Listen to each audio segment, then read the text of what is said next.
মুভির শুরুতেই আমরা দেখতে পাই একটি শস্য ক্ষেতের ভেতর দিয়ে একটা অদ্ভুত ক্রিয়েচার বিদ্যুতের গতিতে এদিক ওদিক ছোটাছুটি করছে, যার কারণে একজন কৃষকের জমি প্রচুর পরিমাণে ক্ষতি হয়ে যায়। পরের দিন সকালে ক্ষেতের মালিক এসে দেখতে পায় কেউ তাদের শস্য ক্ষেত নষ্ট করে দিয়েছে, যার কারণে সে ভীষণ রেগে যায়। তাই সে তার 3 ছেলেকে সেখানে ডাকেন। তার ছোট ছেলের নাম হলো জন। গ্রামের সবাই তাকে বোকা মনে করত। তখন জনের বাবা বলেন, আজ রাতে তোমাদের এই শস্যকে পাহারা দিতে হবে, যাতে করে তোমরা সেই জিনিসটাকে ধরতে পারো যেটা কিনা আমাদের ফসল নষ্ট করছে। কিন্তু এখানে জনের 2 ভাই জনকে বোকা বানিয়ে এই কাজটি তাকেই করতে বলে। এবার জনও বোকাশোকা হওয়ার কারণে সে রাজি হয়ে যায়। এরপর রাতের বেলা জন পাহারা দেওয়ার জন্য রেডি হতে শুরু করে। কিছুক্ষণ পর জন যখন একা বসে শস্য ক্ষেত পাহারা দিচ্ছিল, ঠিক সেই সময় সে একটি অদ্ভুত আওয়াজ শুনতে পায়। সে পেছনে ঘুরতে দেখতে পায় তার সামনে একটা বিশাল বড় সাদা রঙের ঘোড়া দাঁড়িয়ে আছে। ঘোড়াটি দেখে সে খুবই অবাক হয়ে যায়,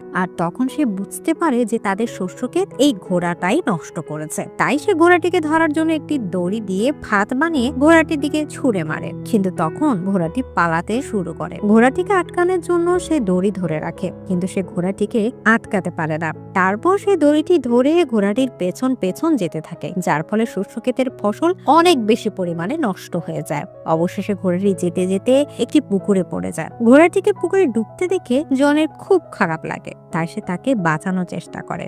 এরপর সে একটি উইন্ড মিলের সাহায্যে ঘোড়াটিকে বাহিরে বের করতে সক্ষম হয়। কিন্তু তখন ঘোড়াটির দুঃসময় চেহারা দেখে জনের খুব মায়া লাগে, তাই সে ঘোড়াটিকে মুক্ত করে দিতে চায়। কিন্তু মুক্ত করার আগে জন ঘোড়াটিকে একটি প্রমিস করায় যে তুমি আর কখনো আমাদের শস্য ক্ষেত নষ্ট করবে না। এরপর জন ঘোড়াটিকে ছেড়ে দেওয়ার সাথে সাথে ঘোড়াটি অনেক খুশি হয় এবং সেখান থেকে এক মুহূর্তের মধ্যে অদৃশ্য হয়ে যায়। পরের দিন সকালে জন যখন ঘুম থেকে উঠে তখন সে দেখতে পায় তার আস্তা বলে অনেক সুন্দর 2টি ঘোড়া দাঁড়িয়ে আছে। আর তখনই সে একটি গায়েবী আওয়াজ শুনতে পায়। এই আওয়াজটি তাকে বলে, এই ঘোড়া 2টি তোমার জন্য উপহার। এটি শুনে জন অনেক ভয় পেয়ে যায় এবং সে যখন ঘুরে তাকায় তখন সে সেখানে একটি ছোট্ট সুন্দর কিউট ঘোড়া দেখতে পায়। আর এটা ছিল সেই ঘোড়াটির ছেলে, যেটাকে রাতের বেলা জন বাঁচিয়েছিল। কিন্তু এই ছোট ঘোড়াটি জনের সাথে কথা বলতে পারছিল। সে তাকে বলে, আমার মা তোমার ব্যবহারে খুব খুশি হয়েছে, সেজন্য আমাকে এই 2টা ঘোড়ার সাথে তোমার উপহার করার জন্য পাঠিয়েছে। এই কথা শোনার পর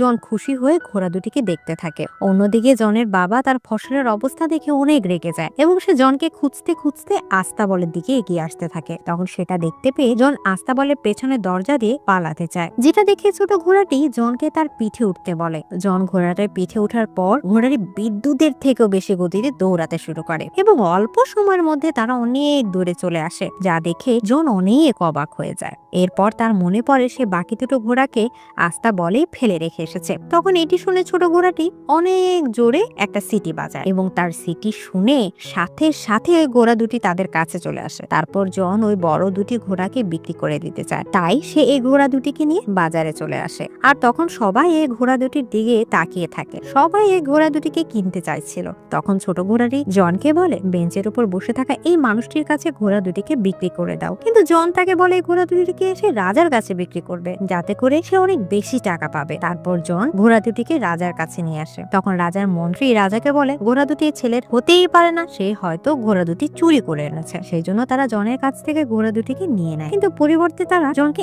1 টাকাও দেয় না। তখন জনের মন খারাপ হয়ে যায়। এটা দেখে ছোট ঘোড়াটি আবার সিটি বাজায়। এদিকে ওই ঘোড়া 2টি রাজার গাড়ি টানছিল। তখন সে ঘোড়া 2টি সিটি শুনে জনদের কাছে আসতে শুরু করে, যে কারণে রাজার গাড়িটা আটার বস্তার উপর পড়ে যায়, যার ফলে রাজার পুরো চেহারা মিস্টার বিনের মতো হয়ে যায়। কিন্তু রাজা প্রজাদের সামনে জনকে কিছুই বলে না, কারণ এতে জনের কোনো দোষ ছিল না। তারপর রাজা জনকে ঘোড়া 2টির দাম দিতে চায়। তখন মন্ত্রী রাজাকে বলে, জনকে আমাদের সাথে কাজে রেখে দেন, যেন আমরা তার কাছ থেকে এই অপমানের বদলা নিতে পারি। এরপর রাজা জনকে এই ঘোড়া 2টি দেখাশোনার কাজে রেখে দেয়। জনও এই কাজ করার জন্য রাজি হয়ে যায়। আস্তে আস্তে জনের ভালো পরিশ্রম ও বুদ্ধি দেখে সবাই জনকে ভালোবেসে ফেলে, যেটা কিনা রাজার মোটেই ভালো লাগে না। তখন রাজার মন্ত্রী রাজাকে বলে, জনকে এমন কোনো কাজ দিতে হবে যেটা সে করতে পারবে না, আর এটার পরিবর্তে আমরা তাকে মেরে ফেলবো। সে আরো বলে, জনকে আপনি ফায়ার বার্ড আনতে বলুন। আজ পর্যন্ত এই ফায়ার বার্ডের কাছে কেউ যেতে পারেনি, আর জনও এই ফায়ার বার্ড নিয়ে আসতে পারবে না। আর না আনতে পারার কারণে তখন আমরা তাকে ফাঁসি দিয়ে দিব। মন্ত্রীর বুদ্ধি রাজার খুবই পছন্দ হয়। এরপর রাজা জনকে ফায়ার বার্ড আনতে বলে। জনও ফায়ার বার্ড আনার জন্য রাজি হয়ে যায়। তখন ছোট ঘোড়াটি জনকে বলে, তোমার রাজি হওয়া একদমই উচিত হয়নি, কারণ ফায়ারবার্ড নিয়ে আসা এতটাও সহজ কাজ নয়। এখন পর্যন্ত যারা এই ফায়ারবার্ডকে খুঁজতে গিয়েছে তারা কেউ আর কোনো দিন ফিরে আসেনি। যেহেতু জন রাজাকে কথা দিয়ে ফেলেছিল, তাই সে আর পিছু হটতে পারবে না। এটা শোনার পর ঘোড়াটি জনকে একটি জঙ্গলের দিকে নিয়ে যেতে থাকে। সেখানে গিয়ে তারা একটি বাদাম গাছের কাছে যায়, আর ঘোড়াটি তাকে বলে ফায়ারবার্ড এই বাদাম খেতে খুব পছন্দ করে। কিন্তু যখনই ফায়ারবার্ড এই বাদামগুলো খায় তখনই সে গভীর ঘুমে চলে যায়, যার ফলে আমরা তাকে খুব সহজেই ধরতে পারবো। তারপর তারা দুজন সেই জায়গা চলে আসে যেখানে ফায়ারবার্ড আছে। সেখানে গিয়ে তারা এই বাদামগুলো মাটির উপর ছড়িয়ে দেয় এবং ফায়ারবার্ড আসার জন্য অপেক্ষা করতে থাকে। কিছুক্ষণ পর সেখানে মাটি চমকাতে শুরু করে এবং বাদামের গন্ধে ফায়ারবার্ড মাটির নিচ থেকে বেরিয়ে আসে এবং সব বাদাম সে খেয়ে ফেলে, যার ফলে সে সেখানেই ঘুমিয়ে পড়ে। জন তাকে ধরার জন্য কাছে যায়, কিন্তু তখনই তার ঘুম ভেঙে যায় এবং সে জনকে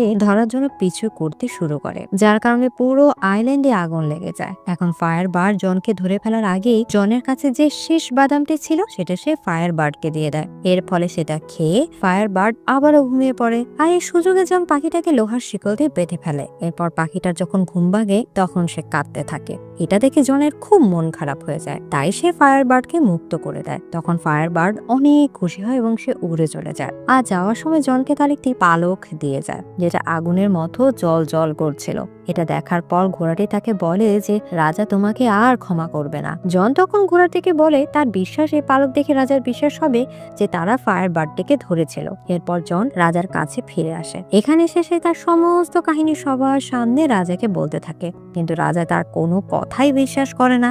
তখন জন রাজাকে ফায়ারবার্ডকে পালক দেখায়, কিন্তু সেটা সেই সময় আগুনের মতো জলজল করছিল না। সেজন্য রাজা বলে জনকে মৃত্যুদণ্ড দেওয়া হবে। তারপর জনকে ফাঁসি দেওয়ার জন্য সবাই প্রস্তুত হয়ে যায়। আর তখনই জনকে বাঁচানোর জন্য সেখানে ফায়ারবার্ড চলে আসে, আর সেখানে থাকা লোকজন ফায়ারবার্ডকে দেখে অনেক খুশি হয়ে যায় এবং তারা জনের কথাও বিশ্বাস করে নেয়। তাই রাজা তাকে আর শাস্তি দিতে পারে না এবং সে না চাইতেও জনকে প্রমোশন করতে বাধ্য হন। আর এই ঘটনাটি রাজাকে আরো বেশি রাগে তোলে। তাই সে মনে মনে ঠিক করে নেয় যে কোনো উপায় হোক জনকে খুন করতে হবে। তখন রাজার মন্ত্রী রাজাকে আবারও পরামর্শ দিতে থাকে। সে রাজাকে বলে জনকে এবার আপনি বরফের দেশে রাজকুমারীকে নিয়ে আসতে বলো, আর সে কোনোভাবেই রাজকুমারীকে নিয়ে আসতে পারবে না। তাই তখন আমরা জনকে মেরে ফেলবো, আর যদিও সে রাজকুমারীকে নিয়ে আসে তাহলে আপনি তাকে বিয়ে করে নেবেন। মন্ত্রীর এই কথাগুলো রাজার খুব পছন্দ হয়, তাই রাজা জনকে সেখানে যাওয়ার জন্য বলেন। জনও সেখানে যাওয়ার জন্য রাজি হয়ে যায়। এরপর জন তার ঘোড়াটিকে নিয়ে বরফের দেশে চলে আসে। সেখানে তারা একটি বিশাল বড় পাহাড়ে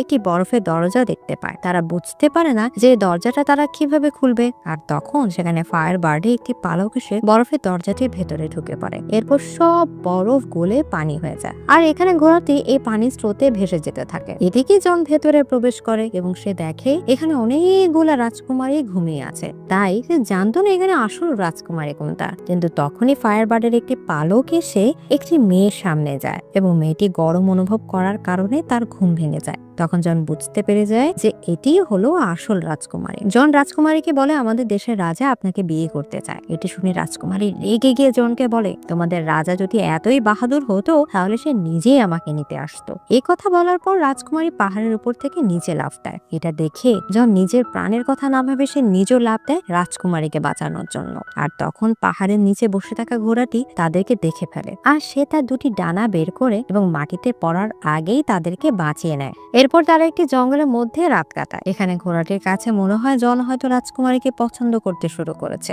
তাই সে জনকে বলে যদি রাজা এই ব্যাপারে জানতে পারে তাহলে তোমার জন্য সমস্যা আরো বেড়ে যাবে। আর সেই সময় রাজকুমারী গোপনে তাদের কথা শুনে ফেলে, আর তার কাছেও মনে হয় যে সেও জনকে পছন্দ করতে শুরু করেছে। পরের দিন সকালে জন রাজকুমারীকে নিয়ে রাজ্যে ফিরে আসে, আর সেখানে থাকা লোকজন সুন্দর এই রাজকুমারীকে দেখে সবাই জনের প্রশংসা করতে শুরু করে। কিন্তু রাজা যখন জনকে জীবিত দেখতে পায় তখন তার রাগ আরো বেড়ে যায়, কারণ সে এবারও জনকে মারতে পারবে না। এরপর আমরা দেখতে পাই রাজা রাজকুমারীকে বলছে আমি তোমাকে বিয়ে করতে চাই। তখন রাজকুমারী রাজাকে বলে আমি ততক্ষণ পর্যন্ত বিয়ে করব না যতক্ষণ পর্যন্ত আমার দাদিমার হারিয়ে যাওয়া আংটি খুঁজে পাওয়া যায়। সে আংটিটি একটি সমুদ্রে হারিয়ে দিয়েছিল।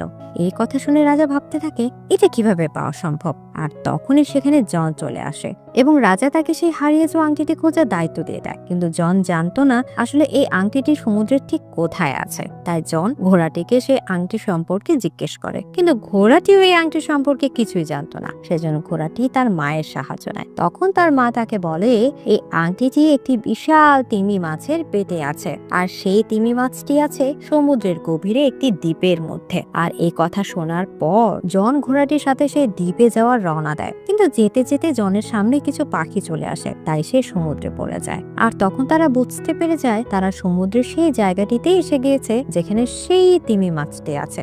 জন তখন জলের নিচে অনেকগুলো মোটা মোটা শিকল দিয়ে সেই বিশাল তিমি মাছটিকে আটকে থাকতে দেখে, যার ফলে তিমি মাছটি এক বিশাল আইল্যান্ডে পরিণত হয়েছে। এরপর জন তিমি মাছের কাছে জানতে চায় তোমাকে কে এভাবে আটকে রেখেছে।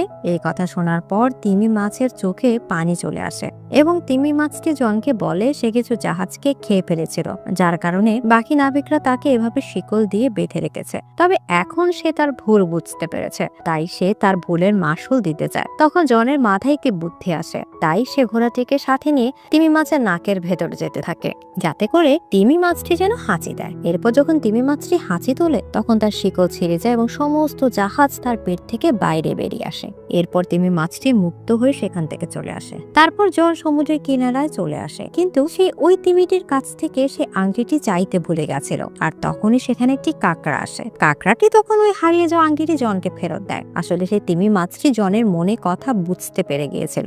এরপর জন আংটিটি নিয়ে রাজ্যে ফিরে আসে। তারপর সে রাজকুমারীর কাছে আংটিটি নিয়ে যায়। আংটি দেখে রাজকুমারী অনেক খুশি হয়ে যায় এবং সে বুঝে যায় জন তার জন্য সব কিছুই করতে পারবে। এদিকে রাজা এবং মন্ত্রী দূরবীনের সাহায্যে ঘোড়াটিকে দেখতে পায়। যখন তারা ঘোড়াটিকে কথা বলতে থাকে তখন তারা ঘোড়াটিকে শয়তান মনে করে, আর তখনই রাজা ঘোড়াটির উপর গুলি করে দেয়, কিন্তু ভাগ্যক্রমে ঘোড়াটি এখানে বেঁচে যায়। এরপর রাজা জনের উপর রাজকুমারীকে কিডন্যাপ করার আরোপও লাগায়। তখন জনকে তার চাকরি থেকে বের করে দেওয়া হয় এবং তাকে কারাগারে বন্দী করে রাখা হয়, আর ঘোষণা করে দেওয়া হয় কিছুদিনের মধ্যে জনকে ফাঁসি দেওয়া হবে।